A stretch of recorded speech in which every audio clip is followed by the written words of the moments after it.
Baik, Assalamualaikum warahmatullahi wabarakatuh. Waalaikumsalam. Waalaikumsalam warahmatullahi wabarakatuh. Bagaimana kabarnya anak-anakku sekalian pada hari ini? Sehat-sehat semua? Alhamdulillah Alhamdulillah baik. sehat, Pak Guru. Oke, terima kasih. Mana ketua kelas? Apa ada teman kita yang tidak hadir pada hari ini? Ada satu Ada. orang, Siapa? Adip Mulyadi, Pak Guru. Oh, Adip Mulyadi. Bagaimana dengan teman kita yang Mapesabi? Apa sudah sehat? Alhamdulillah sudah sehat, Pak Guru. Oh, alhamdulillah. Ternyata sudah hadir ya. Ya, Mapesabi. Kemudian Mulyadi tidak hadir karena apa Mulyadi tidak hadir? izin, Pak Guru, izin. Oh, iya. Orang tuanya sakit. Oke, jadi anak-anakku sekalian, sebelum kita memulai pembelajaran pada hari ini, demi keberkahan kegiatan pembelajaran kita, alangkah baiknya kalau dimulai dengan membaca doa yang akan dipimpin oleh Superman. Superman, baca doa Superman. Baik teman-teman, sebelum kita belajar, marilah kita membaca doa agar supaya apa yang kita lakukan pada hari ini beribadah sisi Allah Subhanahu wa taala. Doa dimulai dengan membaca Al-Fatihah. A'udzubillahi minasyaitonir rajim. Bismillahirrahmanirrahim. Alhamdulillahirabbil alamin arrahmanir rahim maliki yaumiddin iyyaka na'budu wa iyyaka nasta'in ihdinas siratal mustaqim siratal ladzina an'amta 'alaihim ghairil maghdubi 'alaihim waladdallin. Allahumma inni as'aluka ilman nafi'an wa rizqan thayyiban wa amalan mutakabbaran. Oke, terima kasih. Nah, Superman telah membacakan doa. Mudah-mudahan dengan doa tersebut kegiatan kita diberkahi Allah Subhanahu wa taala dan diterima sebagai sebuah ibadah. Jadi anak-anakku sekalian, pada hari ini materi kita yakni tentang tablik, khutbah, tablik dan dakwah. Bisa lihat gambarnya anak-anakku sekalian? Bisa Pak Guru. Nah, Guru, bisa. gambar apa ini? Pak Guru bisa. Gambar Orang yang pertama, sementara berdakwah, Pak Guru. gambar orang yang sementara berdakwah. Kalau yang gambar yang kedua, Menyampaikan khutbah, Pak Guru. ya menyampaikan khutbah. Gambar yang ketiga, Ceramah Pak Guru. nah, Tablik akbar, Tablik akbar. tablik akbar.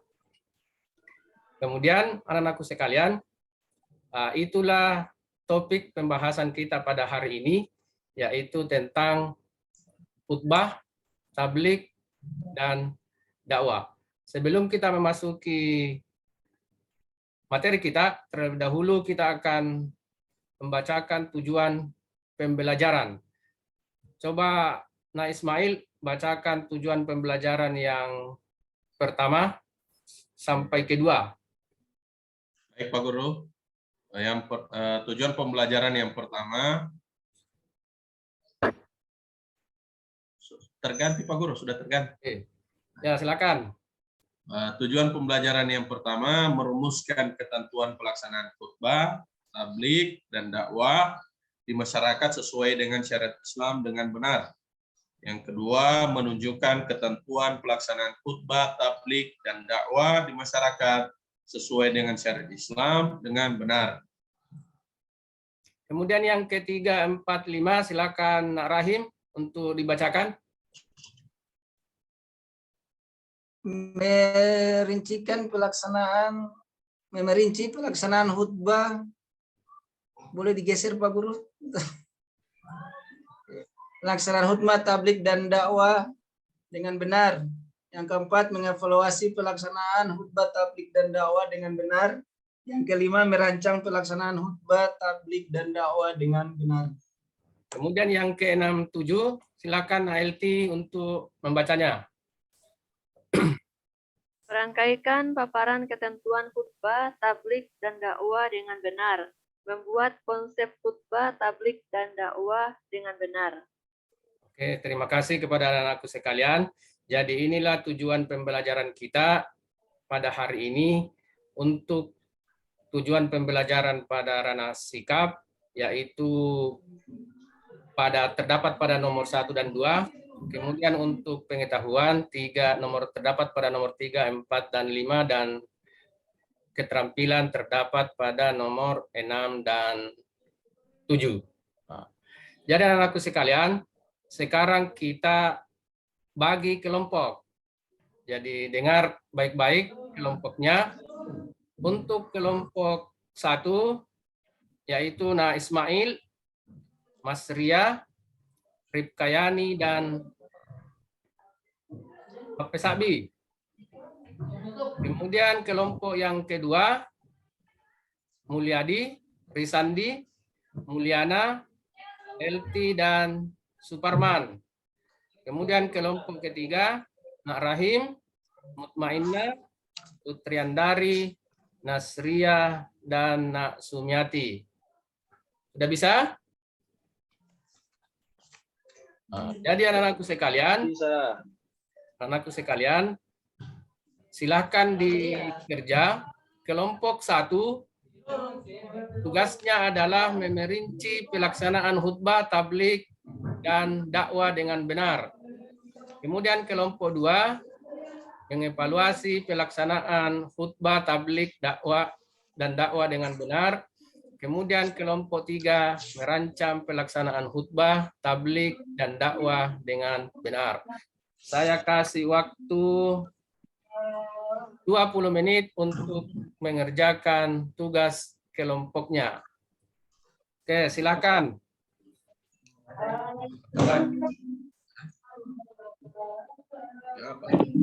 Bagaimana? Sudah selesai? Sudah. Sudah. kami. Sudah ada yang bisa mempresentasikan hasil kelompoknya?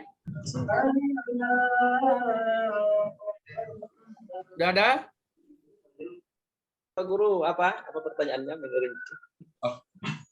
Mengevaluasi pelaksanaan khutbah, tabligh, dan dakwah dengan benar. Bagaimana kelompok 1? Sudah selesai? Sudah Pak Guru. Sudah. Kelompok 2? Suparman? Sudah. Kelompok 3, Rahim? Sudah.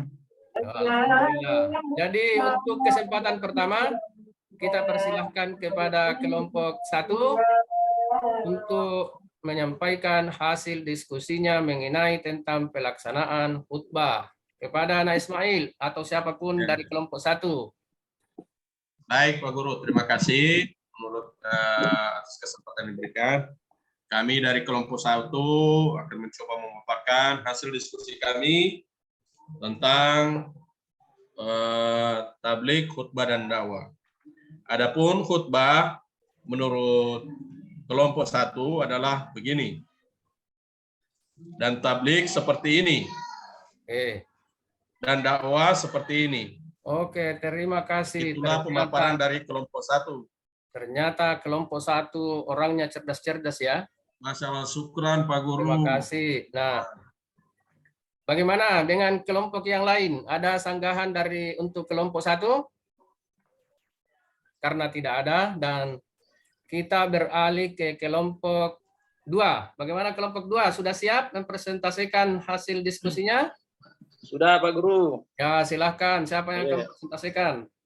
Baik, kami akan menyampaikan hasil diskusi kami. Bagaimana cara pelaksanaan khutbah, tabligh, dan dakwah dengan baik. Khutbah, bagaimana caranya, bla bla bla. Kedua, tabligh, bagaimana caranya menerapkan agar supaya tabligh ini bisa berjalan dengan baik. Bla, bla, bla. Terima kasih kelompok 2. Bagaimana dengan kelompok 3? Ada Pak Guru. Dari ketiga penjelasan atau materi tersebut, kami menyimpulkan bahwa yang pertama itu harus dengan hikmah. Yang kedua, memberi nasihat dengan yang baik. Dan yang ketiga, harus ada uswatun hasanah, yang memberikan contoh yang baik. Nah, jadi itu tadi pemaparan hasil diskusi anak-anakku sekalian tentang khutbah, tabligh, dan dakwah. Jadi Bapak Guru akan menjelaskan sedikit apa itu khutbah, apa itu tablik, dan apa itu dakwah. Jadi anak-anakku sekalian, khutbah. Jadi khutbah itu berasal dari kata khutbah, berasal dari kata mukhatabah, berarti pembicaraan. Khutbah juga dapat bermakna memberi peringatan, pembelajaran atau nasihat dalam kegiatan ibadah. Di antara anakku sekalian, apakah sudah ada yang pernah jadi khatib? Kalau Nak Ismail sudah pernah? Sudah Pak Guru. Kalau pernah, Sudah pernah Pak Guru, sudah pernah. apa rukun khutbah? Rukun khutbah itu memuji Allah Subhanahu Wa Taala, membaca salawat, kemudian berwasiat tentang takwa, kemudian membaca ayat suci Al-Quran, salah satu ayat suci Al-Quran, kemudian membaca khutbah, dan terakhir ditutup dengan doa. Alhamdulillah, sangat pintar Nak Ismail. Sekarang anakku sekalian, adakah yang bisa membedakan antara khutbah dengan dakwah? Ada? Saya Pak Guru. Ya, silakan nama Oh, ada. Pak Pesabi dulu yang pertama. Yang Dakwah, Pak pertama, Guru. khutbah itu terikat dengan syarat. Khutbah di yang mana dulu? Nah, Ismail sudah. Kemudian yang kedua. Kalau khutbah itu sudah ditentukan waktunya. Kalau Superman? dakwah Superman, masih ada Superman? Kapan Iya. saja. Iya. Perbedaan Sama-sama memberi khutbah dan kabar dakwah. gembira kepada yang bertakwa dan peringatan kepada yang ingkar, Pak Guru. Oke, terima kasih. Jadi itu adalah perbedaan antara khutbah dan dakwah. Jadi anak-anakku sekalian, karena materi kita sudah selesai sampai dengan perbedaan khutbah dan dakwah, saya kirim LKPD-nya di grup WhatsApp ya. Iya Pak Guru. Grup WhatsApp. Ya Pak Guru. Jadi silahkan dikerja. Saya kasih waktu 15 menit untuk mengerjakannya. Mulai dari sekarang. Kalau sudah selesai, silahkan dikirim ke grup WhatsApp kembali. Bagaimana? Sudah selesai? Sudah Pak Guru. Sudah dikirim? Sudah, alhamdulillah. Alhamdulillah.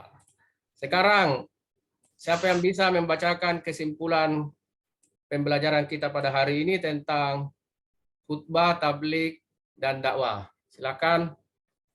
Saya Pak Guru. Ya, silakan Ripkayani baca di nomor 1. Dibanding khutbah dan tablik, cakupan dakwah itu lebih luas, seluas segala aspek kehidupan setiap muslim. Dakwah tidak mesti berbicara dan berceramah, tetapi melakukan perbuatan sehari-hari yang mencerminkan tata nilai Islam. Bahkan diam pun demi menegakkan kebenaran dapat juga bagian dari dakwah. Nah, coba nomor 2, Suparman. Suparman nomor 2. Bisa baca Suparman? Saya Pak Guru. Ya, Bisa. Rukun khutbah membaca hamdalah, membaca salawat, Nabi berwasiat takwa kepada diri dan jamaah, membaca satu atau beberapa ayat Al-Quran, dan berdoa kepada kaum muslimin dan muslimat. Kemudian yang ketiga, NLT.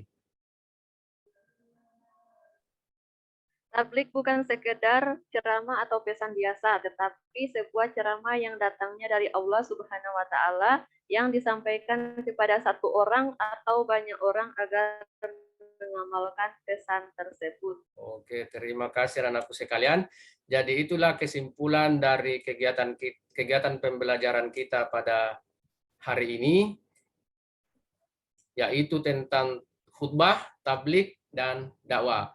Jadi anak-anakku sekalian, khutbah, tablik, dan dakwah ini adalah tugas kita semua. Belajarlah untuk mempraktekkan bagaimana cara berkhutbah, bagaimana cara menyampaikan tablik dengan benar, dan bagaimana cara berdakwah dengan benar. Sebelum kita pulang ke rumah, saya akan memberikan oleh-oleh kepada anakku sekalian untuk dikerjakan di rumah dan dipraktekkan pada minggu yang akan datang. Jadi tugasnya anak-anakku sekalian adalah untuk laki-laki membuat konsep khutbah. Bisa ya?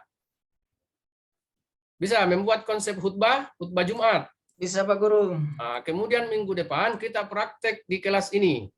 Bagaimana cara berkhutbah dengan benar. Kemudian untuk perempuan, siswi perempuan membuat konsep ceramah dan materinya saya serahkan sepenuhnya kepada anakku sekalian. Apapun materinya. Jadi silahkan buat khutbah dan buat naskah ceramah. Dan minggu depan kita akan praktekkan di kelas ini.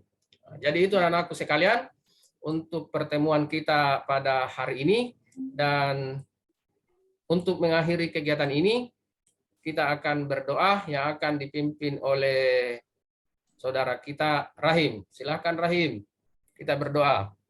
Ya, terima kasih Pak Guru. Sebelum kita menutup pembelajaran, marilah kita berdoa terlebih dahulu dengan membacakan surat Al-Asri.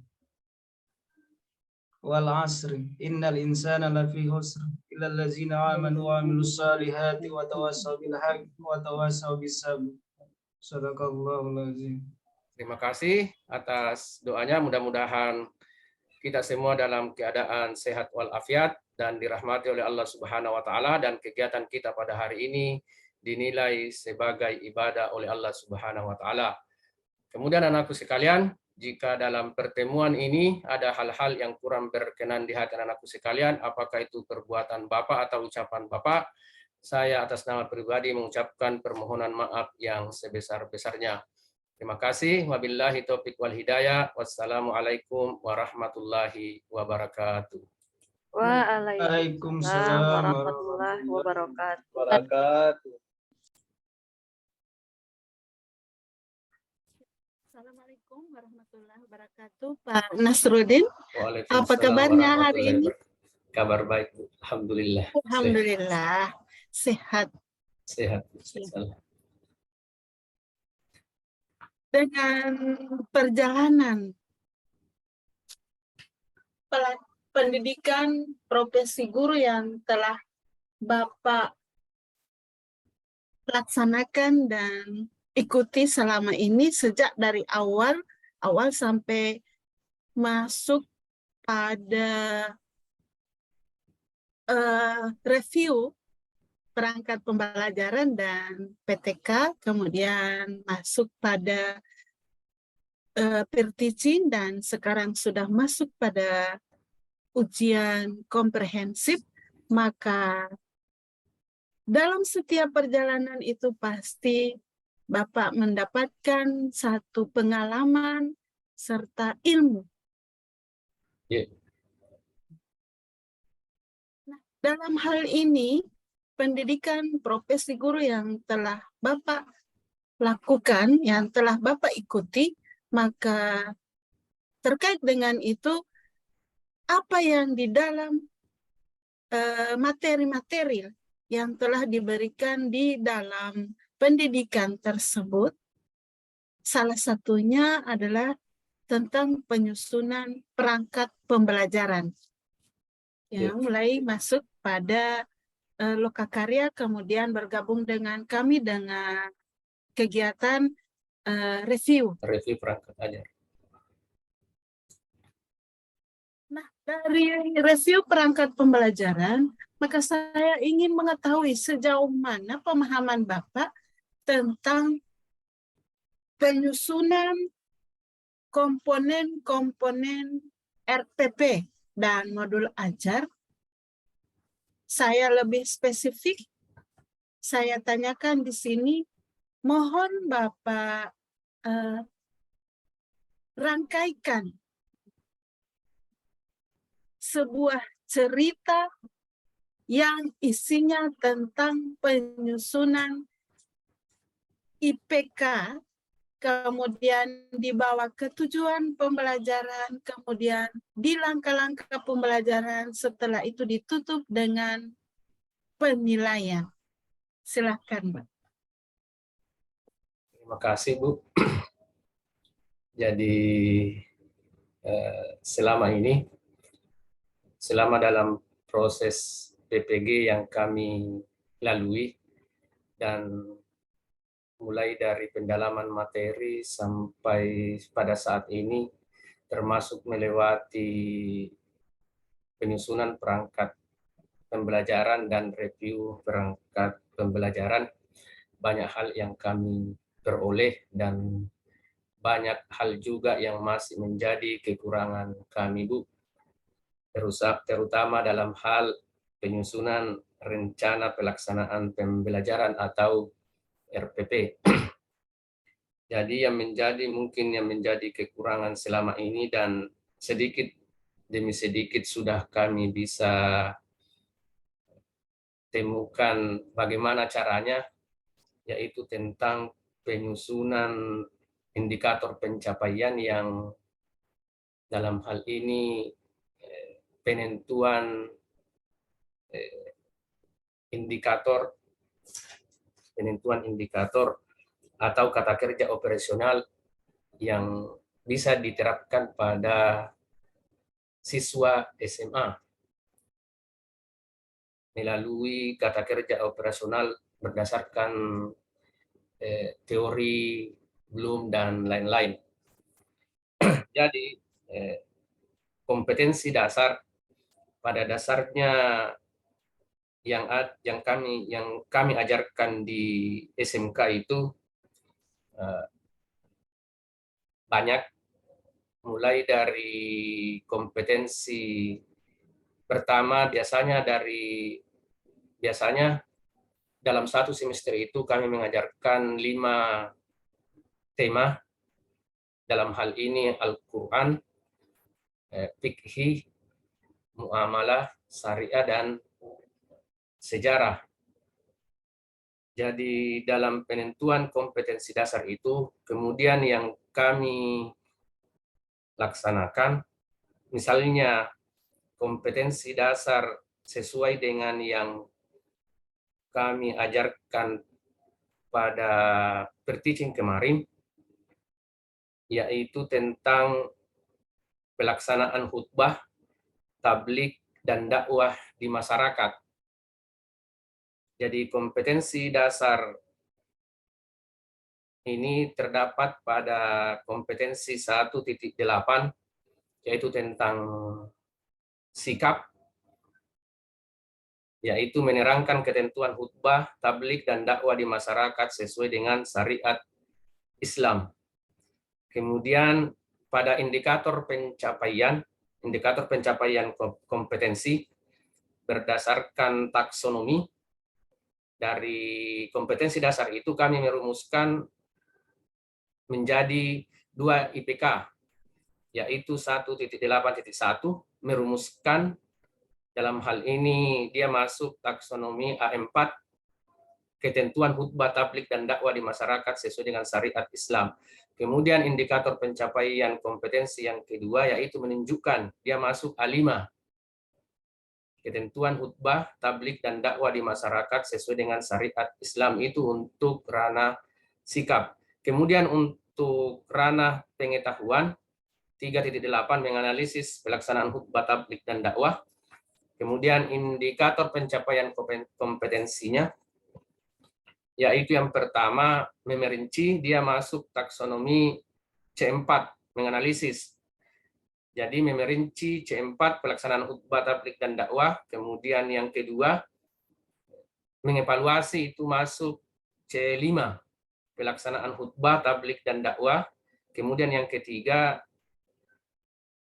merancang, dia masuk taksonomi C6 merancang pelaksanaan khutbah, tabligh, dan dakwah.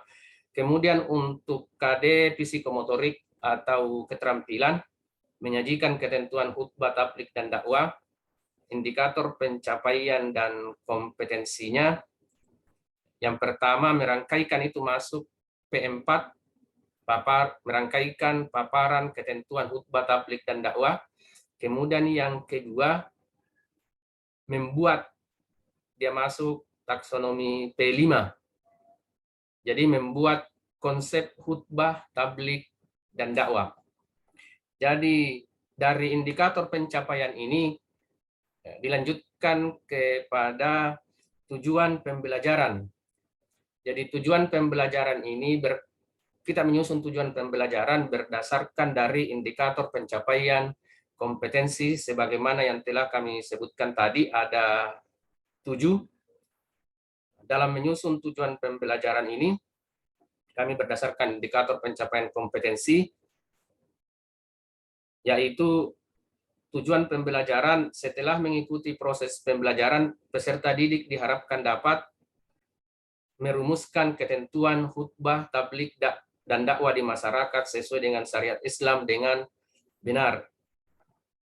Kemudian yang kedua, menunjukkan ketentuan khutbah tabligh dan dakwah di masyarakat sesuai dengan syariat Islam dengan benar. Itu tujuan pembelajaran untuk kompetensi dasar sikap afektif.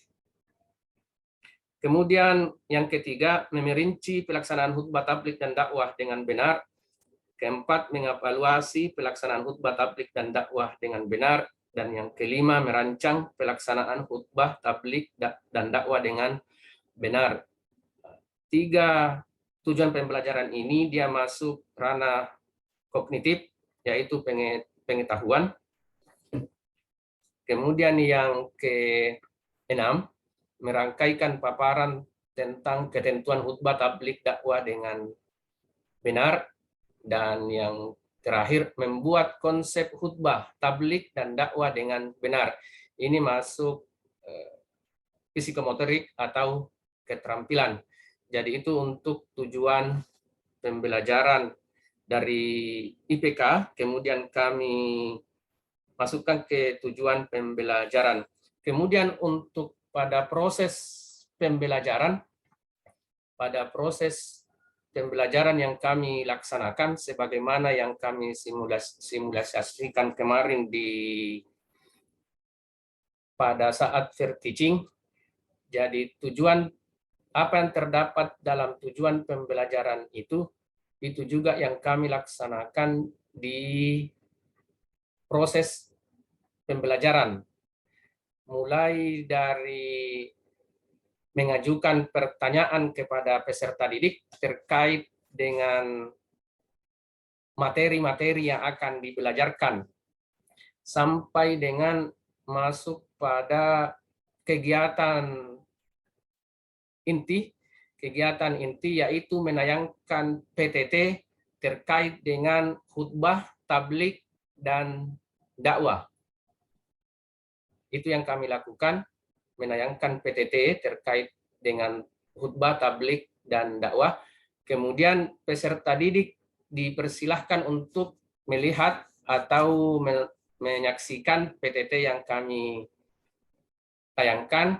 Kemudian kami menanyakan kembali kepada peserta didik apakah ada hal-hal yang kurang dimengerti atau adakah pertanyaan terkait dengan materi yang kami ajarkan, yaitu tentang khutbah tabligh dan dakwah. Dan masuk kepada pelaksanaan diskusi kelompok yang kami kemarin laksanakan. Jadi kami memberikan materi kepada peserta didik terkait dengan pelaksanaan khutbah tabligh dan dakwah setiap kelompok. Kemudian dari hasil diskusi itu peserta didik menyampaikan pemaparannya sesuai dengan materi, dan dari hasil pemaparan siswa peserta didik tersebut kami melakukan penilaian. Penilaian yang dilakukan yaitu termasuk penilaian pengetahuan, penilaian keterampilan. Dalam hal ini penilaian keterampilan yang dilakukan adalah cara peserta didik menyampaikan paparannya terkait dengan materi, yaitu khutbah, tablik, dan dakwah. Termasuk juga menilai tugas yang diberikan kepada peserta didik, yaitu tentang membuat konsep khutbah dan membuat konsep ceramah. Itu yang kami lakukan terkait dengan pada kegiatan inti. Kami juga memberikan semacam LKPD kepada peserta didik untuk dikerjakan secara berkelompok. Jadi pada intinya mulai dari kompetensi dasar, indikator pencapaian kompetensi, tujuan pembelajaran, sampai proses pembelajaran, semuanya terkait, dan yang menjadi poin penting adalah pada poin evaluasi. Jadi dalam evaluasi yang dilaksanakan itu adalah mulai dari sikap, kemudian pengetahuan, dan keterampilan. Mungkin itu saja, Bu. Terima kasih. Kita pindah ke soal yang berikut. Silakan Bapak baca Quran surat berapa dan ayat berapa yang ada kaitannya dengan materi pembelajaran Bapak di RPP 2. Ayat yang terkait dengan dakwah, Bu. Iya, silakan baca. Surah An-Nahl ayat 125. Silakan baca, Pak. Ada Quran di situ, Pak. Ada Bu, sudah disiapkan. Bismillah. A'udzu billahi minasyaitonir rajim. Bismillahirrahmanirrahim. Ud'u ila sabili rabbika bil hikmati wal mau'izatil hasanati wajadilhum billati hiya ahsan.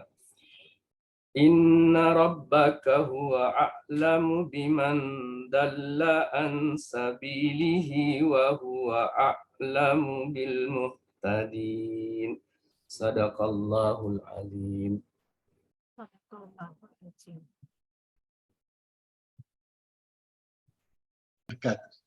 Waalaikumsalam warahmatullahi wabarakatuh. Dan syukranillah wala haula wala quwwata illa billah. Saya melanjutkan ujian komprehensif untuk pengetahuan, untuk melanjutkan apa yang sudah disampaikan oleh guru ya. Siapa yang bisa ngejawab? Nah, oke, langsung. Di pendalaman materi kita sudah belajar 10 modul sebelumnya. Oke. Inti pertanyaan saya berdasarkan 10 modul yang sudah dipelajari.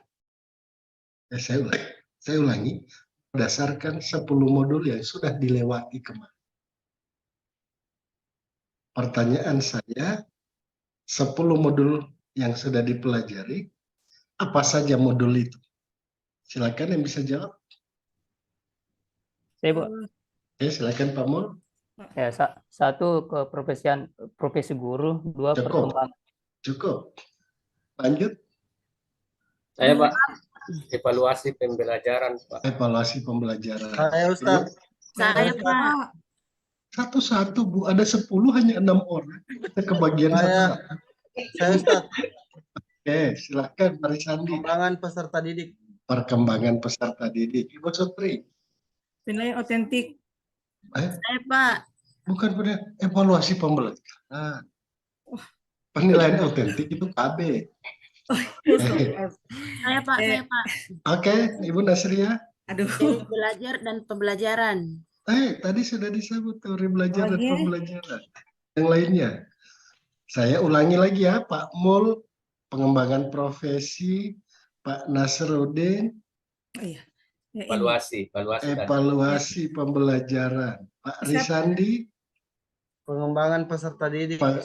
perkembangan peserta didik. Ibu Sutri, PAI kontemporer. PAI kontemporer. Ibu Nasria, Quran hadis. Quran hadis. Mape Saya, Pak. Sabi. Oke, siapa? Ibu Elti, Pak. Ibu Elti. Ya. Perkembangan ini, Pak, peserta didik.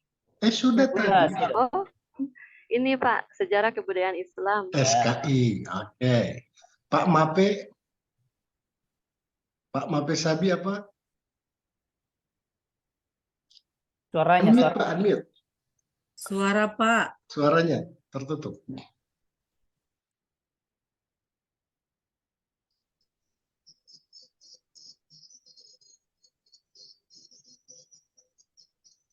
Oke, apa pilihannya Pak Mape? Sekali diklik saja Pak, sekali.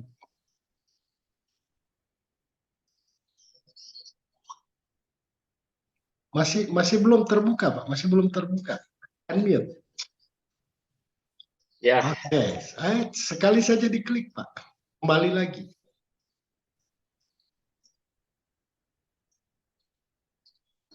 Oke, pilihannya apa Pak Mapi? Tafsir hadis, Pak.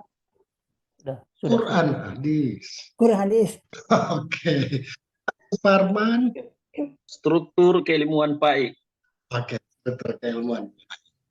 Sekarang saya bertanya berdasarkan apa yang sudah disebutkan. Saya mulai dari Pak Mun. Ya, Pak. Oke, di pengembangan profesi guru, tentu ada 4 KB yang dipelajari. Yang pertama bicara tentang konsep dasar profesi. Pada konsep dasar profesi, saya minta penjelasannya Pak Mul tentang profesi, profesionalitas, dan profesional. Silahkan Pak Mul. Ya, baik. Kalau profesi adalah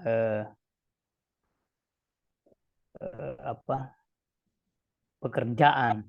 Kalau profesi sebenarnya dalam profesional adalah kelanjutan dari kerjaan atau keahlian dalam pekerjaan kita. Kemudian profesionalisasi adalah bentuk dari perluasan dari profesional. Artinya dia sudah terstruktur, ada anggota dan sebagainya. Itu Pak. Jadi ya. Yang membutuhkan keahlian. Tidak semua pekerjaan adalah profesi, kan begitu? Iya Pak. Profesionalitas adalah orang yang memiliki keahlian pada pekerjaan tertentu. Kalau profesionalisme adalah bidang kata pekerjaan sesuai dengan keahlian. Itu ada, disederhanakan. Oke, Mas Nasruddin tadi tentang apa modul yang disebutkan? Evaluasi pembelajaran. Evaluasi pembelajaran. Di dalam evaluasi pembelajaran, saya bertanya hal yang sederhana. Apa perbedaan mendasar dari pengukuran, penilaian, dan evaluasi? Kalau pengukuran Ustaz sebagai dimulai kalau pengukuran Ustaz itu yang pertama kali dilakukan yaitu mengukur pengetahuan siswa dengan menggunakan alat ukur seperti tes dan lain-lain. Setelah diukur Ustaz, kita lakukan penilaian berdasarkan hasil dari pengukuran tersebut. Kemudian dari penilaian itu apakah memenuhi target atau tidak, kita lakukan evaluasi apa yang akan kita lakukan selanjutnya. Terima kasih Ustaz, mungkin cuma itu.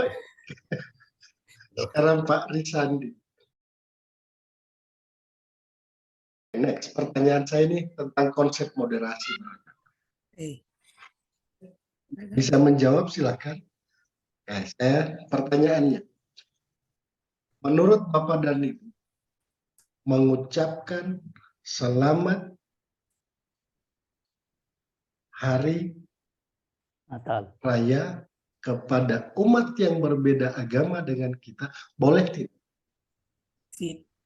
Boleh Pak. Pak Nas, boleh ya? Kalau menurut saya Pak, boleh. Boleh. karena itu hanya sebatas ucapan saja, Pak. Tidak, selama tidak sampai meyakini keyakinan mereka.